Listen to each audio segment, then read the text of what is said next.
ذکر ہے کہ موٹو اپنی بوڑھی ماں کے ساتھ ایک چھوٹے سے گھر میں رہا کرتی تھی۔ بہت عرصہ پہلے جب موٹو چھوٹی تھی تب اس کے والد کی موت ہو گئی تھی۔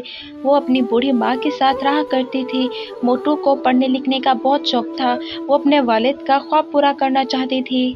ارے موٹو بیٹا، صبح سے پڑھ رہی ہو تم، یہ لو دودھ پی لو، کچھ کھایا بھی نہیں ہے تم نے۔ ماں، آپ کو تو پتا ہے مجھے پڑھنے لکھنے کا کتنا شوق ہے۔ میں پڑھ لکھ کر ڈاکٹر بننا چاہتی ہوں اور ابو جان کا خواب پورا کرنا چاہتی ہوں جو انہوں نے میرے لیے دیکھا تھا۔ ہاں بیٹا، تم ضرور اپنے ابو کا خواب پورا کرو، لیکن اپنی صحت پر بھی توجہ دو۔ ہاں ماں، میں بہت توجہ دے رہی ہوں خود پر، خود کی صحت پر۔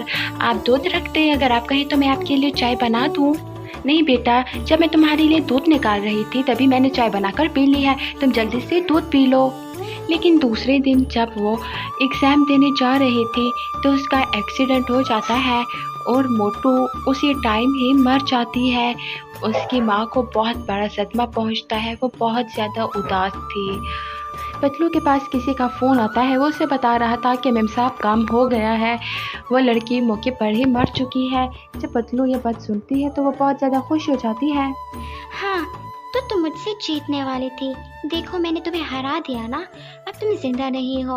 اب اس کالج میں اس ایگزام میں فرسٹ آؤں گی، مجھے کوئی نہیں ہرا سکتا۔ بچپن سے لے کر اب تک تم مجھے ہمیشہ ہراتی آئی ہو، فرسٹ تم آئی، سیکنڈ میں آئی، لیکن اب دیکھو فرسٹ میں آؤں گی۔ جب چند سال پیچھے جائیں تو موٹو اور پتلو دونوں ایک ہی اسکول میں پڑھتے تھے۔ موٹو پڑھائی میں بہت زیادہ ہوشیار تھی، وہ ہر سال اول پوزیشن حاصل کرتی تھی جبکہ پتلو ہمیشہ سیکنڈ آتی تھی۔ پتلو جب بھی اول آتی تھی تب پتلو اسے جیلس ہوتی تھی۔ پتلو اب موٹو سے نفرت کرنے لگی تھی۔ ایک دن جب پتلو املی سے بات کر رہی تھی تو موٹو آ جاتی ہے۔ موٹو، تمہیں کیا لگتا ہے تم فرسٹ آ جاتی ہو؟ مجھے کچھ پتا نہیں، چیٹنگ کرتی ہو، تم چیٹر ہو۔ میں چیٹنگ نہیں کرتی، اسی لیے میرے نمبر تم سے کبھی کبھی کم آ جاتے ہیں۔ میں نے کبھی کوئی چیٹنگ نہیں کی ہے، بات تم اچھے طریقے سے جانتی ہو، اور میں یہ بھی جانتی ہوں کہ تم یہ باتیں کیوں کر رہی ہو۔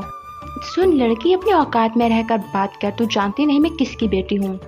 ہاں، میں بہت اچھے طریقے سے جانتی ہوں، تم ایک امیر باپ کی بگڑی ہوئی اولاد ہو اور کچھ نہیں۔ گزرتے سمے کے ساتھ موٹو پتلو بڑے ہو جاتی ہیں اور وہ دونوں یونیورسٹی میں ایڈمیشن لے لیتی ہیں۔ وہ دونوں میڈیکل کی طلباء تھی۔ پتہ ہی نہیں چلا کب وقت گزر گیا اور اب ہمارے اینول ایگزامز ہونے والے ہیں۔ دیکھنا اب کی بار بھی موٹو ہی اول آئے گی اور وہ ایبراڈ چلی جائے گی، وہاں سے اپنی اسٹڈی کمپلیٹ کر کے ہی آئے گی۔ تم دوست میری ہو، تعریف اس کی کر رہی ہو، واہ کیا بات ہے۔ لیکن دیکھنا اب کی بار میں بہت محنت کروں گی اور اول پوزیشن میں ہی حاصل کروں گی اور اسکالرشپ بھی مجھے ہی ملے گا۔ اسکول سے ہی تم یہی کہہ رہی ہو کہ تم نے بہت محنت کرنی ہے، لیکن تم جتنی مرضی محنت کر لو، پڑھائی میں تم موٹو سے کبھی نہیں جیت سکتی۔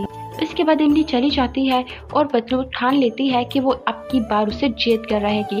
تبھی وہ کسی کو پیسے دیتی ہے اور موٹو کا کار ایکسیڈنٹ کروا دیتی ہے۔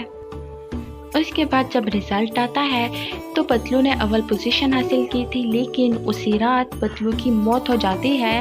موٹو نے اپنی موت کا بدلہ پتلو سے لے لیا تھا۔